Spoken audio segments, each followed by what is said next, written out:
Assalamualaikum warahmatullahi wabarakatuh.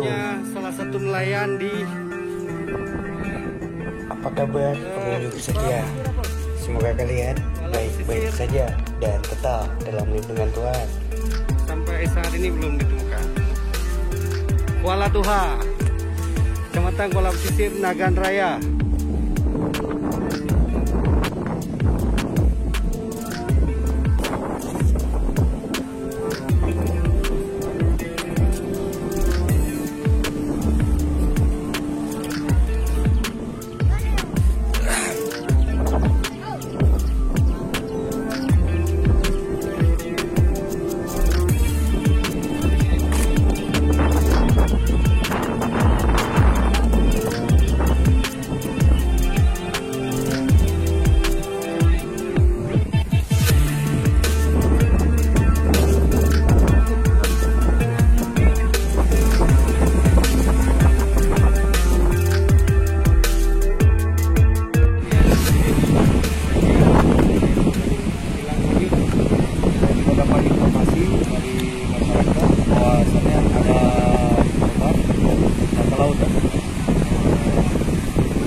Jadilah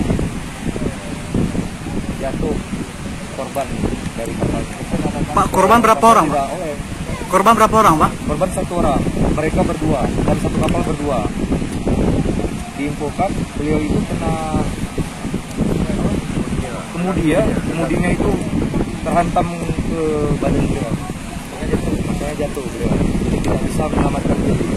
Rombongan baru diterima oleh pihak kemudian sekitar jam berapa? Sekitar jam 12.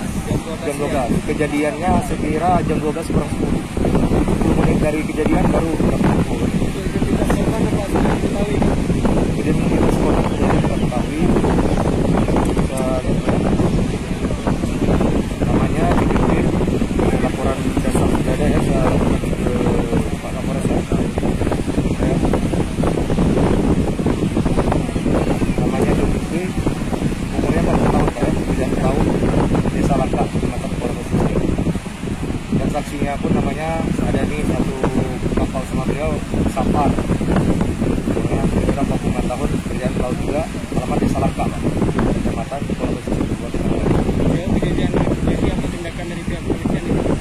Kerjasama dengan unsur Mustika dan Basarnas, turun BPBD turun ke lokasi. Kita setelah mengenai lokasi, kita sudah cek situasi di lapangan. Untuk saat ini kondisi cuaca dengan tidak bersahabat, tapi kita sudah berupaya bersama rekan-rekan lain dari Polsek dan bisa agar untuk pencarian mungkin kita fokuskan ke barat dulu. Jadi kita sisir di area barat ke arah selatan. Untuk pencarian ke arah laut mungkin dengan kondisi alam yang tidak memungkinkan, kami abaikan dulu. Tapi situasi memang